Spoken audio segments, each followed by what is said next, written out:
La sabiduría arcana del hechicero Alsopocus, apóstata de Nyarlathotep por Mario Parrales y Jorge González. Ocurrió durante una fría noche de invierno, que por casualidad un hombre mexicano me telefoneó, ofreciéndome un raro tomo de letanías y magia negra que decía poseer. Yo vivía en la frontera de Baja California en ese entonces y había coleccionado durante 18 años muchos libros raros como el Necronomicon del árabe loco Abdul al-Azred, el Unausprechlichen Kulten del alemán von Huntz, la escritura de Ponape del antropólogo excéntrico Harold Atley Copeland, el texto de Rullier y el cuarto libro de Darcis de la familia Insana Dirkia. El hombre mexicano que me ofrecía el extraño tomo decía tener una ascendencia inglesa, había nacido en la misma ciudad inglesa de Monmouthshire, cuna del prolífico escritor Arthur Machen, y se había mudado a un estado de México llamado Nuevo León a finales de la Segunda Guerra Mundial, escapando de lo que según él decía eran unas entidades hematófagas que lo perseguían desde que encontró el raro libro en una casa olvidada que tenía fama de haber pertenecido a un curioso y misterioso hechicero llamado Alsopocus. Debo mencionar aquí que la razón de que me interese en el libro que mencionaba el individuo de México, era porque según él hablaba del primigenio Nyarlathotep y relataba la manera de llegar hasta su morada en un planeta transgaláctico si se seguían una serie de rituales y salmodias especiales contenidas en las páginas del libro. Arreglé visitar al hombre mexicano un mes después de su llamada, y acordé encontrarme con él en la Ciudad de México. Cuando llegó el día en que iba a conocer en persona al sujeto de México, llegué a la Biblioteca Central de Juan O'Gorman en Ciudad de México, y ahí localicé rápidamente gracias a una mesa señalada al vendedor del libro. Era un hombre de tez morena un poco bajito que rondaba los 60 años y tenía una espesa barba sin arreglar. Al principio sentí encontrarme en presencia de un vagabundo, pero tras entablar una conversación sobre la cultura de México y percibir sus buenos modales entendí que el hombre era un tipo culto aunque con un estilo no refinado. Hablé con él alrededor de 3 horas, cosa que no me esperaba puesto que mi objetivo era comprar el libro y esperar en un hotel cercano 2 semanas hasta tomar el siguiente vuelo a California, pero el hombre mexicano y yo tuvimos química en ciertos aspectos de erudición científica y compartíamos el gusto por los libros esotéricos y raros. Más tarde me mostró el libro que era la razón de nuestro encuentro y al revisar las páginas del mismo, pude notar que lo escrito ahí rebasaba por mucho mis expectativas de magias arcanas. En este volumen estaban escritas fórmulas para acceder a planos fuera del tiempo y el espacio, formas de doblar la luz y viajar entre los abismos estelares. Estaba además el gran canto a los primordiales con una comparación sinóptica con lo que algunos sabios especulaban según recordaba de que 7 de los primigenios tenían una extraña semejanza a 7 de las entidades llamadas arcontes por los textos gnósticos, y efectivamente en las páginas finales de este magnífico texto estaba escrito con lujo de detalle la manera de volar transgalácticamente hasta el mundo de Sharnot donde moraba el primigenio Nyarlathotep. El vendedor mexicano me contó lo que sabía acerca de este libro y la razón de por qué quería vendérmelo. Quería deshacerse de él porque necesitaba dinero, pero además no quería tener ya nada que ver con las artes oscuras, según él decía le habían ocasionado demasiados problemas. Este texto fue escrito por el hechicero Alsopocus, un mago de las edades primordiales. No era un hombre en el sentido que entendemos por ser humano, aunque podría decirse que tenía forma humana. Había sido parte de una familia de magos en la provincia de Eronjil, perteneciente a la tierra de Arcandia, que según el hombre mexicano existió en la era Miocena hace unos 12 millones de años, y ocupaba gran parte del actual continente americano, la parte sur de África y bastante de las ahora islas del Océano Pacífico remanentes del primordial continente de Mu. El hombre mexicano me habló sobre un manuscrito peculiar llamado el Cultus Maleficarum, también conocido en Occidente como manuscrito de Sussex, que cargaba en su maletín. Este manuscrito describía la ciudad de Berkeley, que era la ciudad de la llama de los arcandianos, localizada en la llanura de Calnor en la misma época que vivió el mago Alsopocus. La llanura de Calnor era colindante con la provincia de Eronjil donde residían los sacerdotes de Nyarlathotep. El libro Cultus Maleficarum decía lo siguiente de gran interés sobre esa época primordial del mundo. Hubo un tiempo entre las eras anteriores de nuestra esfera terrenal. Este fue el tiempo del Vidriclu y Barloverni. Esto fue antes de que los salmos de Iste hubieran sido dictados por los Dirkia y su hermandad, y el Naxir era resplandeciente. Sabiamente escribió el noble Alazred de todos los que existían antes. porque los primigenios fueron los primeros después de Sotot y no debe suponerse que se han marchado. Ni tampoco debe pensarse que el hombre es el más antiguo o el último de los señores de la tierra o que están solas las formas de vida que la pueblan. Los primigenios fueron, los primigenios son, y los primigenios serán, y no caminarán en los espacios que conocemos, de modo sereno, primitivo, invisible y sin dimensión, sino entre ellos. Yog-Sothoth conoce la puerta, y Yog-Sothoth es la puerta, y Yog-Sothoth es la llave y el guardián de la puerta, y conoce por dónde entró cada uno de los demás primigenios y por dónde volverán a entrar. Conoce por dónde han caminado sobre la tierra, y por dónde volverán a caminar, y por qué nadie puede verles mientras lo hacen. A veces los hombres pueden saber de su cercanía por su olor, pero ningún hombre puede ver su semblante salvo en los rasgos de aquellos que han engendrado entre los hombres, y estos se diferencian de la verdadera imagen de los hombres a causa de la forma invisible y sin sustancia que hay dentro de ellos. Caminan en solitario por los lugares recónditos donde se han pronunciado las palabras y se han realizado los ritos impuros en sus estaciones, y el propio viento gime con sus voces. Lo que comprendí de inmediato al leer este fragmento del Cultus Maleficarum era que este volumen era parte o algún anexo extraído del propio Necronomicon de Abdul al-Hazred, y además me parecía sumamente impresionante y curioso que este libro mencionara a la familia Dirkia, puesto que yo poseía el cuarto libro de Darcis escrito por la mano de uno de la hermandad de la familia Dirkia. Era demasiada coincidencia según creía que hubiera tantas similitudes entre este libro y los volúmenes de magia arcana y esotérica que mantenía en mi hogar. Así que le pregunté al hombre mexicano dónde había obtenido el tomo del Cultus Maleficarum, y él me respondió que en la universidad donde estábamos hablando en ese momento mencionó que él fue curador de libros de la biblioteca por 5 años y se enteró que una copia del Necronomicon reposaba en un estante de la biblioteca. La historia la había escuchado de una compañera de trabajo. Un italiano llamado Gian Galeazzo Visconti tenía 3 copias del Necronomicon, una en italiano, una en latín y el tercero en francés. El paradero del original en francés es desconocido. La copia latina fue un regalo a Fra Luigi Ludovico Sforza, tras la toma de Milán en 1515. Fra Luigi, a su vez, lo entregó a Leonardo da Vinci para su traducción y estudio. La copia desapareció junto con las notas de Leonardo cuando estos bienes se dispersaron tras su muerte. La copia de tierras italianas fue a parar a la Biblioteca Central de Juan O'Gorman aquí en México. Tras explicarme esto le dije a mi vendedor mexicano que quería comprarle el tomo del Cultus Maleficarum junto al libro negro de Alsopocus, le pedí que estableciera la suma de dinero que le pagaría lo que me pidiera, el precio fue fijado en 15,000 pesos mexicanos, compré ambos tomos de inmediato y fui a un hotel cercano donde me dispuse a escudriñar los contenidos de ambos volúmenes.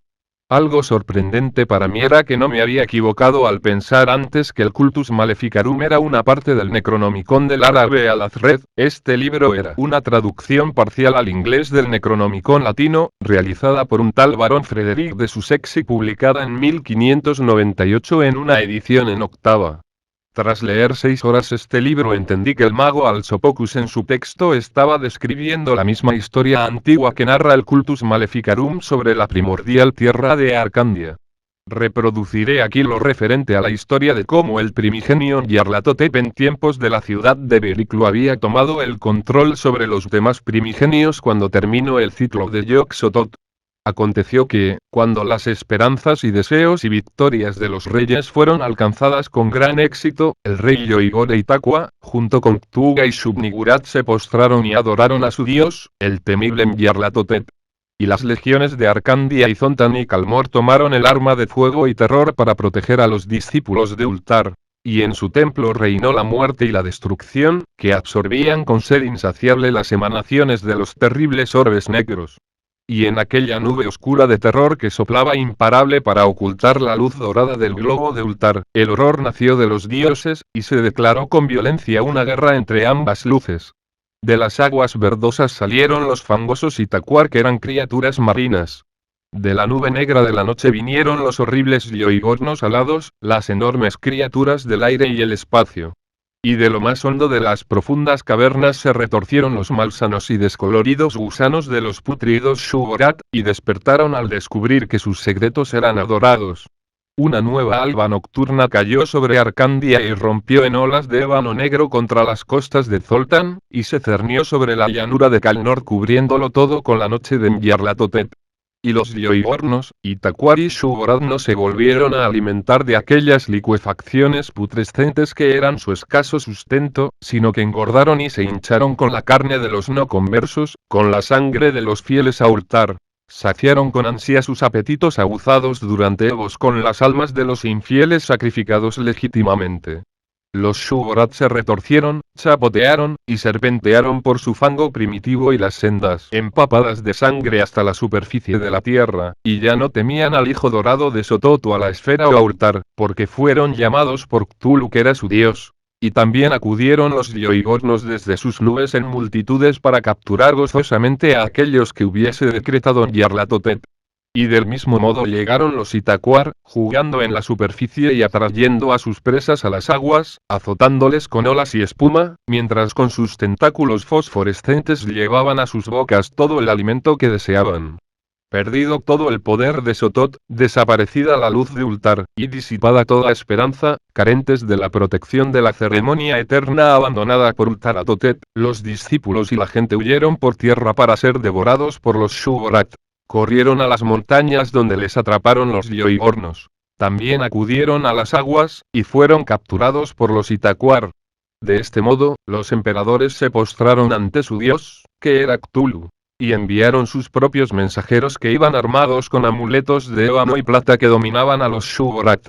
Y esos mensajeros fueron a todas las ciudades de Arcandia, y a los templos de Zoltán, e incluso al templo de Estor, y en todos ellos proclamaban la venida del amo Cthulhu, y con ellos llevaban sagradas escrituras que explicaban el nuevo culto.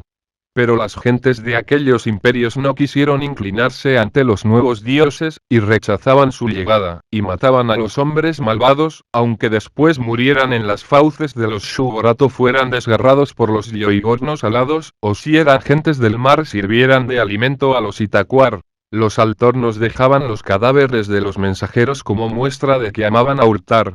Y fue en el templo de Ultar, profanado con toda abominación concebible, donde estos pocos iniciados suyos buscaron el orbe de luz genuino, el auténtico cristal de la verdad, y ocultándolo con sus frágiles cuerpos se lo llevaron y así se salvaron a sí mismos y a la luz sagrada. Porque debe decirse que ni siquiera el majestuoso Nyarlathotep se atrevía a acercarse a su luz, ya que para estos espíritus de la noche sus rayos eran la muerte. De este modo se salvaron los iniciados, y cuando vieron que la luz aún brillaba, se regocijaron sobremanera y se reforzó su fe en Sotot y en su dios. Después de lo cual se llevaron el orbe y lo purificaron con tierra nueva, y lo alejaron de la ardiente furia del terrible Nyarlathotep, y atravesaron las filas de sus seres malignos y de los emperadores allí reunidos, por las salas llenas del terror encarnado, y fuera del templo de Ultar. Aconteció pues que el sagrado orbe de Ultar, su único símbolo, su único fuego vestigial, su única chispa en la negrura de los oscuros, se salvó de ellos y llegó hasta nosotros. Esos pocos que llevaban con ellos la luz no pudieron ser detenidos ni destruidos, y sin la conformidad de los oscuros se salvaron a sí mismos y a la auténtica luz de Ultar. Nyarlathotep, que había planeado hacerse con la luz, supo que no podría destruirla, y también se alegró en secreto de perder el orbe y de liberarse de ese modo de su gran peligro, y se creyó a salvo.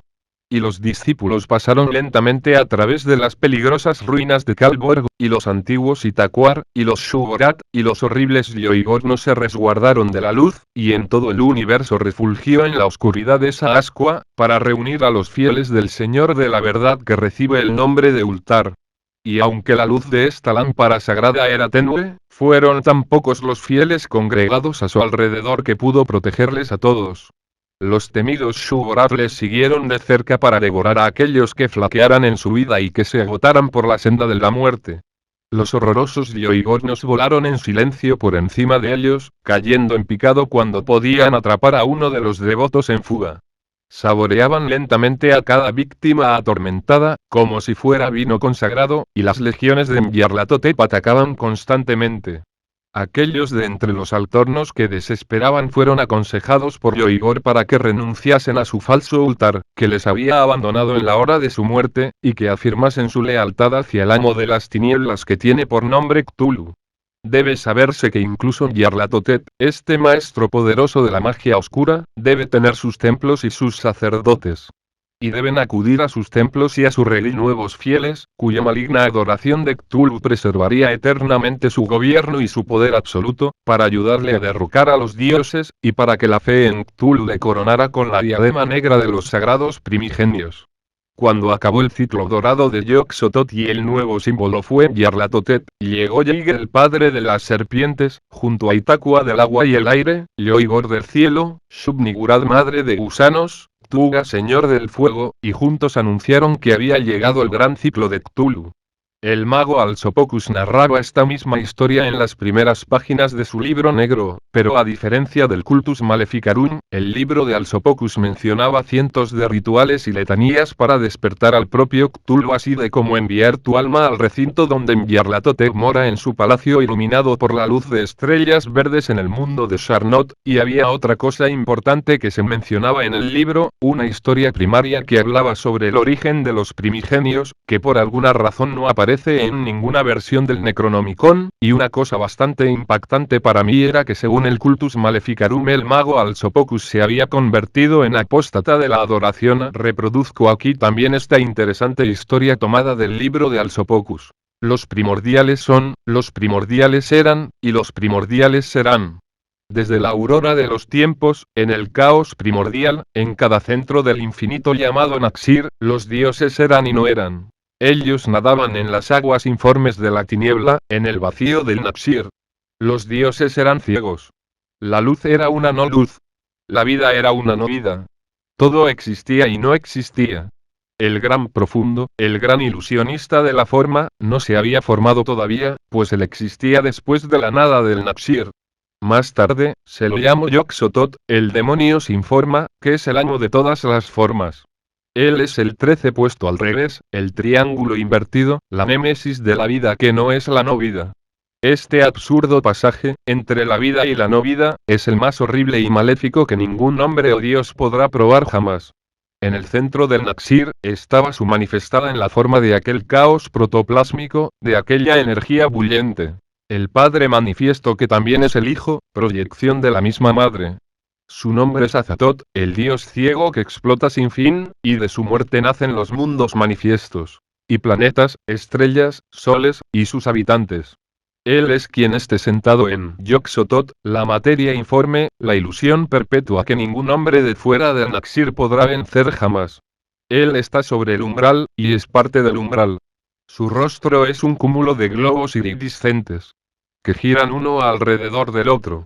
Y mata riendo. Sus espirales son mortales para quien quiera que sea tan imprudente como para dejarse engañar. Él es la corrupción de la forma. Los hombres lo llamarán con muchos nombres, pero solo uno es el único nombre verdadero que él posee. Del caos primordial, los dioses tomaron forma. Su forma es malvada para los malvados, y pura para los puros. En verdad, te digo que la energía la informe, llamada Suthoth, no puede disponer de sí misma. Él es el esclavo de los dioses. Pero, también es verdad que él es, asimismo, amo de sí mismo. ¿Cómo podría servir, si él no lo hubiera decidido así? Su manifestación, en el mundo de los hombres, es la vida. Él es una manifestación del Narix. Ahora bien, Narix es una manifestación material de Naxir. Cuando Yog-Sothoth tomó forma, los dioses entraron en el infinito y tomaron dominio del universo. Hubo un tiempo en que los dioses vivieron juntos, antes de separarse y, finalmente, volverse a unir. La primera manifestación de Narix fue el mensajero Nyarlathotep, aquel a quien los hombres mencionan con temor y terror, bajo el nombre del caos rastrero del principio y del fin. Él asistirá a la destrucción total del universo como se lo conoce, igual que los otros dioses, volverá a vagar en las tinieblas de la noche de los tiempos, en las que mora el gran antiguo Naxir. Después de Nyarlathotep, desde el inicio de los tiempos, el gran Cthulhu y el innombrable Astur se manifestaron como universo objetivo. El gran Cthulhu tomó posesión de la Osa Mayor, y el poderoso Astur habitó en la estrella encendida, que está en Orión. Siguieron otros. Shub-Niggurath, el Señor Universal, habitó en todo el universo, y tomó posesión de todas las cosas que fueron creadas. Este es el tiempo en el que la tiniebla primordial volvía de la nada para formar el infinito. Pero, no fue siempre así. Los dioses se convirtieron en hombres, y los hombres se transformaron en dioses. Y cada uno de estos dioses ingresó en las tierras habitadas por los hombres, impuso su supremacía, y se hizo adorar. Este es el tiempo en el que los dioses se convirtieron en hombres y habitaron en medio de estos. Más allá de las más lejanas avanzadas del tiempo y del espacio, ellos fundaron su ciudad. En medio del frío desierto, llamado Kebaal, erigieron su montaña, Kadat, de más de 1000 kilómetros de altura, y allí pusieron su ciudad llamada Caber. Allí habitaron los dioses, y, cada tanto, se manifestaron entre los hombres. Shub-Niggurath asumió la forma de un chivo negro, con 3 cuernos, y alas de águila, blancas como el resplandor del sol más refulgente. Tulu asumió la forma de un dragón de 7 cabezas, como también eran sus estrellas. Y cada estrella representaba a una nación. Las 7 naciones del espacio infinito, porque el 7 se convierte en 8, para convertirse en 1, y, de nuevo, en 7. Y el ciclo continuo. Astur se manifestó como un águila, con cabeza de sol, y una corona sobre el sol, y en la garra izquierda aferraba una espada de fuego. Nyarlathotep se manifestó en forma humana como un hombre alto, de cabellos de fuego, y una larga capa roja que lo envolvía. Y llevaba una singular corona, un círculo de oro con el símbolo de lo que un día se llamaba sol, y 2 serpientes de oro que, por la espalda, se arqueaban sobre su cabeza. Nadie podía mirar su rostro llameante sin quedar completamente ciego. Azatoth se manifestó como un niño de pocos meses, de color azul, con el falo en erección. Y Yog-Sothoth tomó la forma de una miríada de formas, pero la suya preferida era la de globos iridiscentes que, fundiéndose, se transformaba en un amorfo monstruo tentacular que, con su ojo único, veía todo lo que era, lo que es y es lo que será. Y nada más. Estos eran los dioses que vinieron de los espacios más profundos. Después, abandonaron su morada porque su tiempo había llegado. Astur se separó de Cthulhu, Nyarlathotep, de Shub-Niggurath, y Azathoth, de Yog-Sothoth. Este era el tiempo en el que universo íntegro sufrió su división. Cthulhu fue relegado a los abismos más profundos, y Astur voló al más fulgurante de los cielos. Y reinó hasta el momento en el que la puerta del abismo se abrió de par en par, y el durmiente invadió al universo con sus sueños. Después ocurrió la inversión, y todos los dioses habitaron en un planeta único. Tifón. Estaban divididos, únicamente, por la barrera del fuego. Y allí vivieron los últimos miles de millones de años, aguardando que el destino se cumpliera, y esto sucedió. Narix, encolerizado por la guerra entre sus hijos, destruyó al mundo en el que estos existían. Entonces, vagabundos en el espacio, buscaron refugio en los más remotos abismos del sueño más profundo. Pero de nada sirvió. Narix abiertamente pronunció la terrible sentencia. Fueron expulsados más allá del abismo, y se dividieron. Así, el uno se convirtió en 2. Hallaron refugio en una tierra primitiva. En primer lugar, se establecieron en Yugoti, desde allí, en el planeta llamado Shara. Allá, en un planeta joven, fundaron su civilización. Pero, a causa del castigo, no pudieron volver más a las estrellas a las que pertenecían. Fue así que las 7 estaciones de la gran estrella de Shanir se precipitaron sobre la Tierra. El planeta era una informe masa de lava primordial, y las condiciones de vida serían imposibles para cualquier entidad. Pero no para ellos. Y no estuvieron solos. Los dioses primordiales ya habían descendido en Tifón con otros dioses, como Nodens, Ichthon, Dagon, Mitra y otros. Allí comprendieron la futilidad de su guerra entre hermanos. Y esta vez, reconstruyeron en paz. Durante miles de millones de años, vivieron sobre un monte construido por ellos, que los hombres llamarían Arunachala. Sobre la cima de este monte, pusieron su ciudad, que los hombres llamarían El Dorado y, con otro simbolismo, la ciudad de las pirámides. Pasaron miles de millones de años antes de que fundaran otras civilizaciones. Atlántida, Lemuria, Mu y Hiperbórea formaron parte de estas civilizaciones. Agartha fue el reino subterráneo, excavado en las entrañas de Shara. Y fueron adorados como dioses, aunque habían dejado de ser dioses. Y otras entidades habitaron Shara. Era la raza de los Kulls, pueblo de gigantes, una raza destructiva, de la que los hombres se acordaban vagamente. La cólera de los dioses se abatió sobre esta raza, que osó atacar a los lemurianos. Se les barrió de la faz del planeta, pero algunos de ellos vivieron con el continuo terror de ser descubiertos.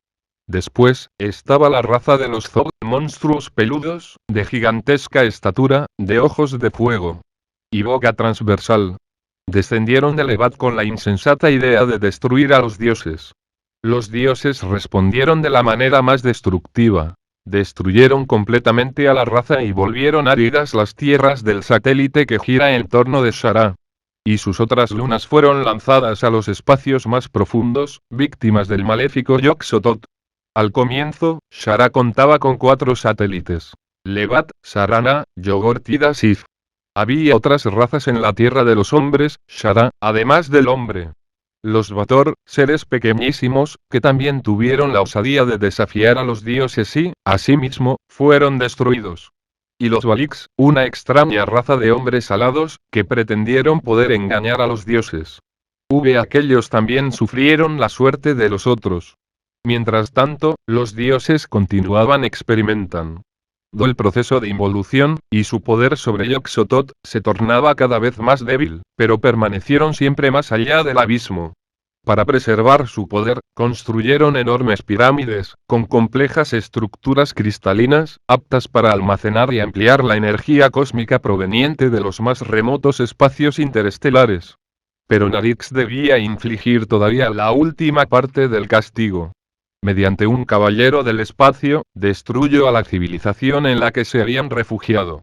Aquel hizo que las 7 estrellas de la gran estrella se precipitaran en la catástrofe, y que los continentes se hundieron en el abismo. Pocos se salvaron de la catástrofe. Se salvaron 4, porque estaban en la última etapa de la realización. Pero, en realidad, estos 4 eran 8. Se separaron y, por parejas, fueron a transmitir la antigua ciencia. Cthulhu y Astur anduvieron por la tierra que los hombres un día llamarían Egipto, Ictón y Mitra recorrieron las tierras de los incas y luego, la tierra que un día los hombres llamarían China. Esta es la historia de los dioses venidos de la nada. Ahora no existen en los espacios sino entre los espacios, y un día regresarán para tomar posesión de lo que, un tiempo, era de ellos. Hay 2 cosas más que debo mencionar aquí sobre la era en la que vivió Alsopocus. Estas 2 cosas son las ciudades de Biriklu y Barlowerni. En el testamento del árabe loco Alazred se menciona a Barlowerni como la ciudad sumergida donde Cthulhu se encuentra atrapado. El fragmento del Necronomicon se encuentra en la página 185 del mismo y dice lo siguiente: en las ceremonias solitarias que realicé en las colinas, adorando con fuego y espada, con agua y daga, y con la ayuda de la extraña hierba que crece en ciertas partes del Masus, con la cual inadvertidamente, había encendido la hoguera al lado de la roca, esa hierba que le otorga a la mente un gran poder para viajar tremendas distancias en los cielos, lo mismo que en los infiernos, recibí las fórmulas para los amuletos y talismanes que se detallan más adelante y que le proporcionan al sacerdote un pasaje seguro entre las esferas por donde tal vez viaje en busca de la sabiduría. Pero ahora, transcurridas 1001 lunas del peregrinar, el masquín mordisquea mis talones, el rabí tira de mi pelo, Lama Shta abre sus terribles fauces, Azak-Tok se regocija malignamente en su trono, Cthulhu alza la cabeza y observa a través de los velos de la hundida Barlowerni, del abismo, y clava sus ojos en mí. Por la razón por la que debo apresurarme a escribir este libro en caso de que mi final llegue antes de lo que había preparado. Ahora la ciudad de Biriklu era mencionada como la ciudad de la llama de los arcandianos, localizada en la llanura de Kalnor en épocas prehistóricas. El Cultus Maleficarum dice lo siguiente sobre la ciudad de Biriklu: y mientras R'lyeh era reina de Zoltan, Biriklu gobernaba la llanura de Kalnor y Kalborg, la montaña boscosa de Arcandia, que albergaba a la gran Shub-Niggurath, cuyo dominio estaba en la tierra bajo la tierra. En R'lyeh estaba Itakua, poderoso rey de Zoltan. Y de Ultar, nacido de Sothoth, descendieron grandes reyes de grandes imperios, envidiados por Cthulhu. La repugnante Shub-Niggurath tiene su corte en profundas cavernas iluminadas de azul por el sol subterráneo, y el gran Itakua nada en las simas congeladas del mar, y todos rinden homenaje a aquel que procede de Azathoth y a Ultar, quienes, junto con el menor de los dioses, serán adorados y alabados por siempre. Y el sumo sacerdote de todo el universo era Ultaratotet, que es llamado Clark Ashton y a veces también Yog-Sothoth, porque era el preferido de Sothoth y gobierna el mundo y manda sobre todas sus criaturas. Y al templo de columnas de Stor acudieron las gentes de la tierra, a la enorme cúpula Viriklu, donde estaba el altar. Y había sacerdotes y emperadores, reyes y caudillos, discípulos y miembros de la hermandad del Murcatulos, y se reunieron ante el sagrado santuario cuando realizaron los ritos en el bucal. Estuve 4 meses leyendo el libro de Alsopocus y me atreví finalmente a realizar el temible ritual de la parte final del texto. Tracé los 5 círculos concéntricos que se mencionaban sobre el suelo y me situé en el centro, invocando a los poderes inimaginables con un hechizo tan inconcebiblemente terrible que mis manos temblaban mientras hacía los misteriosos signos y símbolos. Las paredes se disolvieron y un poderoso viento oscuro me arrastró a través de abismos sin fondo y grises regiones de materia informe. Viajaba más rápido que el pensamiento, pasando sobre planetas sin luz y desconocidas regiones que huían a inconmensurable distancia. Las estrellas discurrían con tanta rapidez que parecían regueros de luz entremezclándose en el espacio, haces luminosos resaltando contra la oscuridad etérea más negra que las fabulosas profundidades de Shung. Transcurrió un minuto, un siglo, y aún seguía volando vertiginosamente. Las estrellas escaseaban cada vez más. Agrupadas en montoncitos, parecían buscar compañía en toda aquella desolación. Todo lo demás permanecía igual. Me sentía terriblemente solo en aquel viaje, colgando suspendido en el espacio y el tiempo, como si no avanzase, aunque la velocidad debía ser increíble, y mi espíritu se rebelaba ante la soledad horrible, la quietud y el silencio de la nada. Era como un hombre sepultado en vida en un sepulcro inmenso y oscuro. Pasaron los eones y vi cómo se desvanecía el último grupo de estrellas, las últimas luces en un espacio milenario. Más allá no había nada excepto una oscuridad impenetrable, el fin del universo. De nuevo volví a gritar horrorizado, más en vano.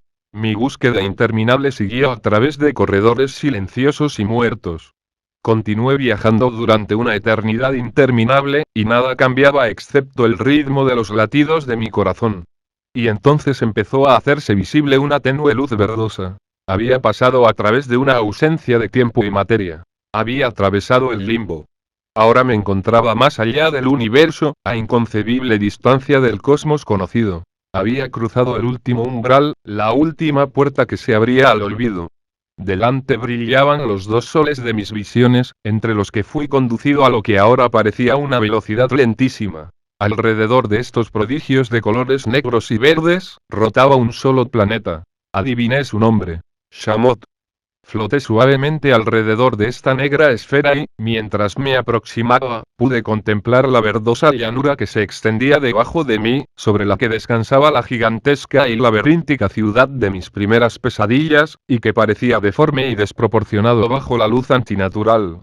Fui guiado sobre los tejados de la muerta ciudad, contemplando los desvencijados muros y erosionados pilares que resaltaban como cuchillos contra la oscura línea del cielo.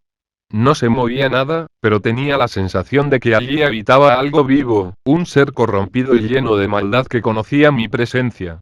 Mientras descendía a la ciudad recobré mis sentidos físicos. Sentí frío, un frío helador, y mis dedos estaban entumecidos. Descendí al borde de un espacio abierto, en cuyo centro se erguía un gigantesco edificio con una puerta enorme y abovedada que bostezaba tenebrosa como las fauces de algún terrible animal primigenio. De este edificio emanaba un aura de palpable malevolencia. Me quedé petrificado por la sensación de terror y desesperación que me invadió, y, mientras permanecía inmóvil ante el monstruoso edificio, recordé aquel pequeño párrafo del libro negro de Alsopocus. En un espacio abierto en el centro de la ciudad se yergue el palacio de Nyarlathotep. Aquí se pueden aprender todos los secretos, aunque el precio de tales conocimientos es verdaderamente horrible. Supe sin ningún género de dudas que aquel era el cubil del taimado Nyarlathotep. Aunque el pensamiento de entrar en aquella estructura me asqueaba, caminé descuidadamente atravesando la puerta, como si una mente que no era la mía guiara mis piernas. Atravesé aquel enorme portalón metiéndome en una oscuridad tan profunda como la que había soportado en mi largo viaje espacial. Poco a poco la impenetrable oscuridad fue dando paso a la verdosa luz que iluminaba la superficie del planeta. Y en aquella tétrica luminosidad contemplé lo que nadie debería ver nunca. Me hallaba en una larga sala abovedada sostenida por pilares de ébano. A ambos lados se delineaban unas criaturas con formas de pesadilla. Allí estaba Khnum, y Anubis, con cabeza de zorro, y Taberet, la madre, horriblemente obesa. Grotescos seres encorvados, espiando, y tenebrosas existencias que me observaban con malignidad. Entre todas estas criaturas amorfas e infernales, mi cuerpo luchaba contra mi alma. Unas garras me asieron por brazos y piernas, y mi estómago se revolvió de asco ante el contacto de la carne putrefacto. El aire estaba lleno de gritos y aullidos mientras las figuras danzaban con obscenidad a mi alrededor, deleitándose en un ritual blasfemo y depravado. Y al final de la enorme sala, perdido en la distancia, se ocultaba el horror último, el terrible coloso negro de mis visiones, el amo del palacio, Nyarlathotep. El primigenio me observó atentamente, su mirada quemaba mis entrañas, llenándome de un horror tan espantoso que cerré los ojos para evitar aquella visión de infinita maldad. Bajo aquella mirada mi ser se contrajo, desvaneciéndose, como si estuviese siendo absorbida por una fuerza irresistible. Perdí la poca identidad que me quedaba. Mis poderes necrománticos que, ahora lo sabía, no eran nada comparados con los del habitante de este oscuro mundo, desaparecieron, perdiéndose en el ignoto universo para no ser jamás recuperados. Bajo aquella mirada, mi mente y mi alma se llenaban de un espanto aterrador. No podía hacer nada mientras él absorbía mi existencia, quitándome la vida poco a poco. La desesperación hizo presa en mí, pero estaba indefenso, y era incapaz de hacer frente a la irresistible fuerza que me apresaba. Apenas sin sentirlo, algo se iba esfumando de mi ser, algo insustancial, pero totalmente necesario para mi futura existencia. No podía hacer nada, había ido demasiado lejos y ahora estaba pagando el error. Mi visión se nubló con miles de rayos. Imágenes de mi casa y mi familia flotaban ante mis ojos y luego se desvanecían como si nunca hubiesen existido. Y entonces, lentamente, sentí cómo cambiaba, disolviéndome en la no existencia. Me elevé, sin cuerpo, escurriéndome sobre las cabezas de aquella hueste de pesadilla, a través de la fría mampostería de piedra de aquel palacio que ya no era un obstáculo para mi avance, hasta que salía la diabólica luz verdosa de la superficie del planeta. No estaba vivo ni muerto, aunque la muerte hubiese sido mucho mejor. La ciudad se desparramaba debajo de mí, mostrándome todo su esplendor y malignidad, y sobre aquel tétrico edificio que era el palacio de Nyarlathotep vi una masa amorfa que salía, extendiéndose por toda la ciudad. Se fue agrandando poco a poco hasta que ocultó la ciudad de mi vista, y cuando había cubierto toda la región que podía contemplar, se contrajo de nuevo, transformándose en el negro coloso de mis visiones. Comencé a temblar aterrorizado, pero según me iba alejando de la ciudad, ganando altura, la escena se fue reduciendo de tamaño y contemplé la escena con un poco menos de miedo. Poco a poco, la masa de tierra que se extendía debajo de mí fue tomando el aspecto de una esfera mientras me alejaba, introduciéndome en las negras profundidades del espacio. Colgando sin sentido, mientras nada se movía a mi alrededor, o en las regiones del primigenio, me aterrorizaba pensar en el último acto del drama que yo había desatado. De la superficie del planeta surgió un rayo de luz o energía, que cruzó el espacio, perdiéndose en su infinidad, dirigiéndose, estaba seguro, al planeta que me había visto crecer. A partir de entonces todo estuvo en calma, y quedé totalmente solo en aquel universo más allá de las estrellas. Mis recuerdos se desvanecían. Pronto no me quedaría ninguna memoria de mi pasado, pronto todos los vestigios de mi humanidad se esfumarían. Y mientras permanecía suspendido en el espacio y el tiempo por toda la eternidad, sentí algo difícil de explicar. Una sensación de paz, de una paz que ni la muerte podría dar. Aunque esa paz era perturbada por un recuerdo que yo esperaba que pronto se borrase de mi mente. No recuerdo cómo sabía esto, pero estaba más seguro de ello que de mi propia existencia. Nyarlathotep ya no volvería a pisar la superficie de Sarnath, jamás se reuniría con su corte en aquel enorme palacio negro, pues aquel rayo de luz que viajaba en el espacio tenebroso llevaba consigo algo más. En una pequeña buhardilla, débilmente iluminada, un cuerpo se estiraba, poniéndose en pie. Sus ojos eran dos trozos de carbón al rojo, y una diabólica sonrisa cruzaba su rostro. Y mientras observaba los tejadillos de la ciudad a través de la pequeña ventana, sus brazos se elevaron en un gesto de triunfo. Había atravesado las barreras creadas por los dioses antiguos. Estaba libre, libre para caminar por la tierra una vez más, libre para manejar la mente de los hombres y esclavizar sus almas. Era aquel al que yo había dado la oportunidad de escapar, yo que, a causa de mis ansias de poder, le había procurado los medios para volver a la tierra.